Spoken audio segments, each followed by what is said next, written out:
YouTube, how's it going? Welcome back to Bananas Epic Gaming.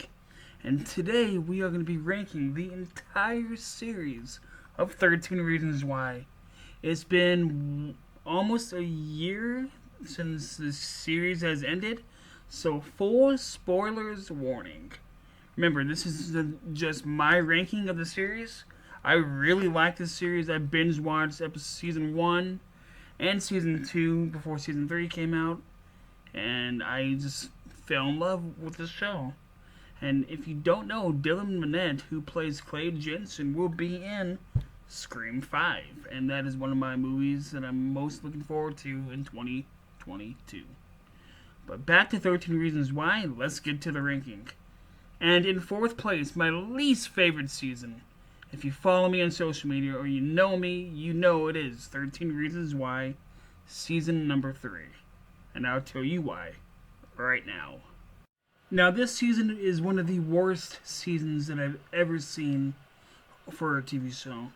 It was so bad that I did not finish season 3 until a couple weeks, maybe like a month before the fourth and final season came out, because there's one character, and if you watch this show, you know who this character is.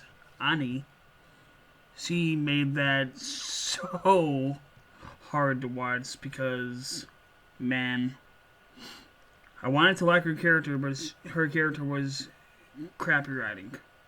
But season 3 is all about finding out, spoiler alert, who killed Bryce Walker. And Bryce Walker is known as the piece of crap in the TV show.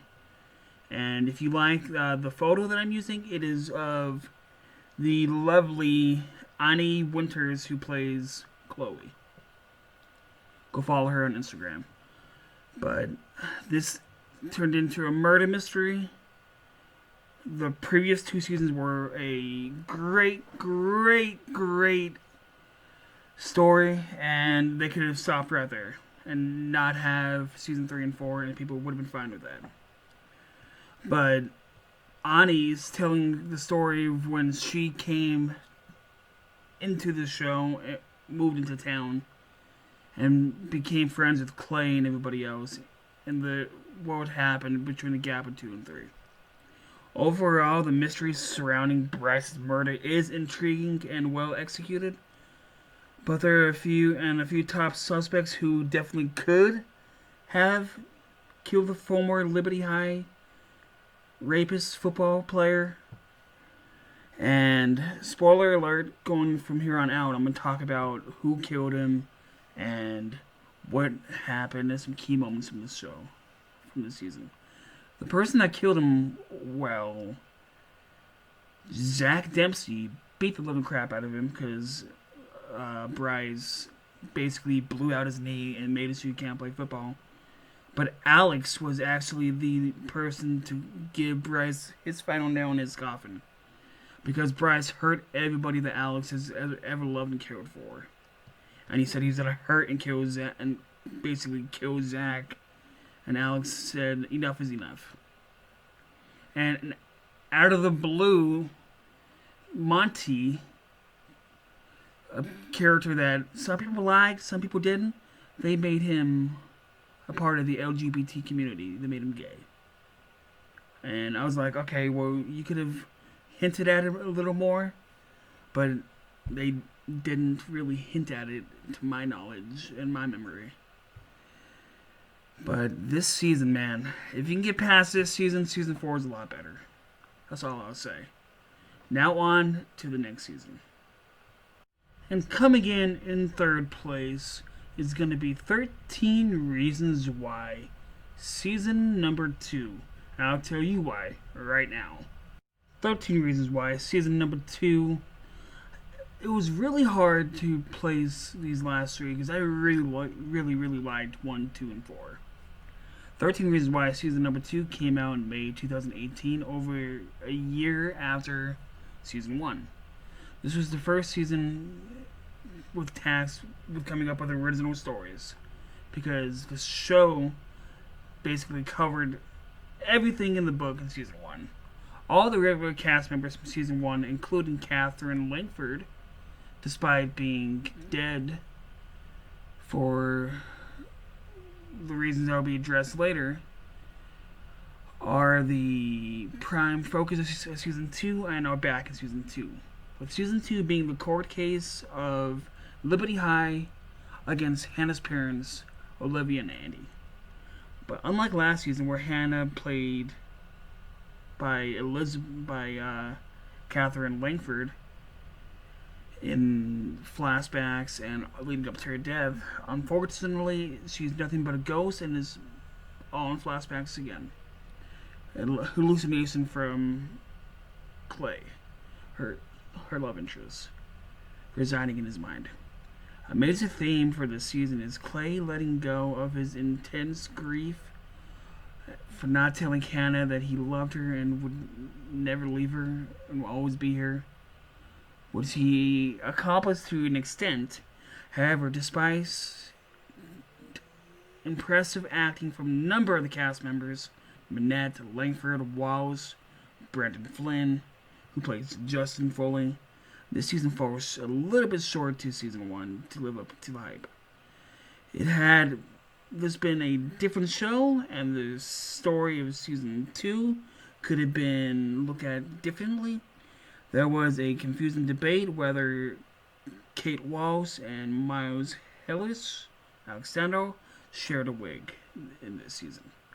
But season 2 I really liked, and we got that beautiful song again, Night We Met. If you haven't heard that song, please go listen to it, buy it on iTunes, and stream it, because it is a beautiful song.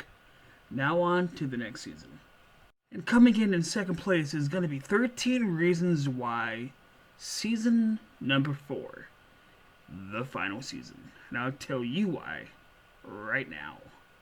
13 Reasons Why season 4 is the closest season that resembles season 1 and how that story is being told. With season 4 being what is been labeled as the final season of 13 Reasons Why, and after an intense season of season number 3, which was really hard for me to get through because I didn't like it at all, you can tell that season 4 is, like I said, the closest to season 1, storyline wise, is about Clay Jensen, who's struggling and he's in therapy, and he's telling Dr. Ellman. Dr. Ellman is played by the actor that played Lieutenant Dan in Forrest Gump. And season 1 is Hannah ultimately making the decision to end her life and telling why she did it and what led up to her taking her life. Season 4 also had the consequences of what happened at the end of season 3. And spoiler alert, Monty gets murdered. He's dead. Because in season 2, Monty shoved a broomstick up Tyler's butt and twisted it and made him bleed. He basically raped him with a broomstick. And season 3, Bryce died, and because it was Alex that killed him, and because Zach beat him up and was led to him dying when he fell in the water when Alex shoved him, they were blaming Clay because Clay and him had bad blood, because Clay liked Annie, Clay loved Hannah, and Clay blamed Bryce, which he should blame Bryce for Hannah taking her life. And all that led up to Monty being the one that takes the blame, and then Monty going to jail and being murdered in jail. I'm not going to say how he died because I don't want to get into that. But we meet Monty's sister in season 4, and it's their senior year, so they're all trying to graduate on time and graduate together and alive, and they don't want any more death, any more drama. But somebody is saying all their secrets are going to come out, and it's basically, spoiler alert, it's basically Clay that's on his breaking point. Season 4 did such a wonderful job wrapping up all the major storylines while also leaving space for more in the future if they do decide to come back. Personally, 4 seasons is enough. If you want to make a movie, fine. But no more seasons. And spoiler alert, this entire series started with Hannah and Justin. And because Justin showed a picture to Bryce of Hannah with Hannah, an upskirt photo, and that was the domino effect. So one would think it started with Hannah and Justin, and it's going to end with Justin dying. And that's exactly what it did. It ended with Justin dying. He was diagnosed with HIV, which went to AIDS. And that was so hard to watch. Brandon Flynn, you did a wonderful job in season 4. You did such a wonderful job. It made me tear up a little, and seeing like Dylan Minnette like break down because his brother, one of his close friends, dying, and he can't do anything to save him because Clay would do anything for his friends. That was really heartbreaking because I would do anything for my friends, and if one of them were dying and I couldn't do anything, I would feel destroyed because I couldn't protect somebody that I loved. But season 4, wonderful job. If you want to watch it 1, 2, just watch season 3, but drink. That's what I did. And season 4, get a box of tissues because you're gonna need it. Now on to the number 1 ranked season, and I'm pretty sure you guys know what it is. And my number 1 ranked season of 13 Reasons Why is 13 Reasons Why, season number 1. Surprise, surprise. And I'll tell you why right now.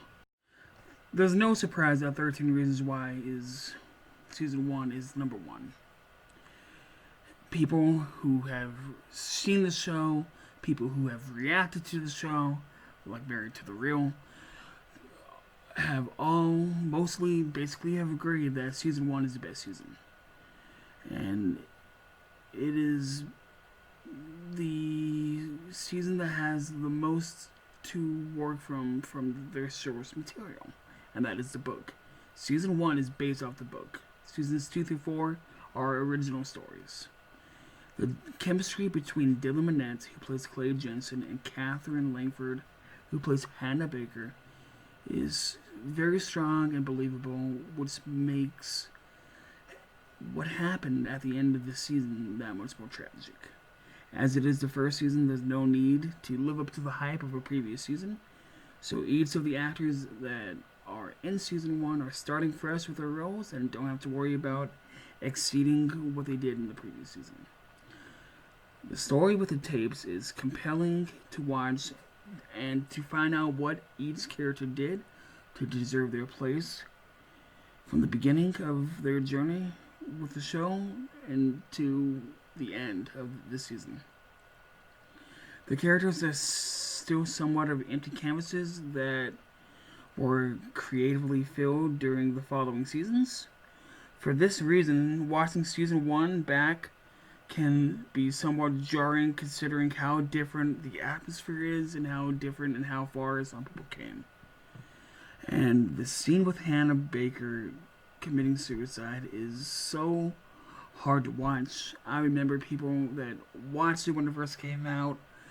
They were traumatized, and Netflix, I believe, they had to censor it, or they had to put a warning because it traumatized and it affected that many people.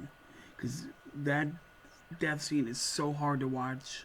Catherine Langford, you did a wonderful job on this show. I hope that they do use it in the MCU, because you were in Endgame in the deleted scene. You played a grown-up Morgan. And if you are looking for a good show to watch, 13 Reasons Why is the perfect show for you. Season 1 and 2 are amazing. Season 4 is a nice little epilogue, and Season 3 is a nightmare. But season 1 is without a doubt one of the best first seasons of a show that I've seen in years. It took me a little while to watch it because it didn't interest me. But after watching episode 1 of Married to the Rail's reaction, I said, okay, I'll give it a try. And I binge watched it. And I cried, teared up when Hannah took her life. And that is it for this ranking video. And a little quick summary, last thoughts about 13 Reasons Why. This season started a complete fandom. Everybody fell in love with season 1, 2, even 3 and 4. And is worth the watch. If you have seen it on Netflix and you're wondering, should I watch it? Watch it. Just watch it on Friday if you have weekends off, and you'll be done by Sunday with one season. It is worth the time. It is worth a watch. I loved this TV show / Netflix series. It is such a wonderful piece of film that I wish I could go back and I could watch it while it first came out. Because in my mind, I waited too long to watch it. And that song, The Night We Met, thank you 13 Reasons Why, because I love that song. And you introduced me to that song. And a little update on Bananas Epic Gaming. So for Bananas Epic Gaming, I'm currently working on the NFL mock draft. I'm going to get some more teams done, and that should be out maybe March, sometime around March. The Arizona Cardinals NFL mock draft, that will be, possibly will be out a couple days before the Super Bowl, or before the NFL draft. And the WrestleMania predictions, of course, we have those coming, and we're going to have more streams coming to you very, very soon. I have been sick, and I've been taking it easy. And I'm currently watching on my block, so when season 4 of that comes out, because I believe that's the last season, I will do a ranking video of that. So please be sure to smash that like button, tap that little bell on the YouTube app so you never miss an upload, become a subscriber.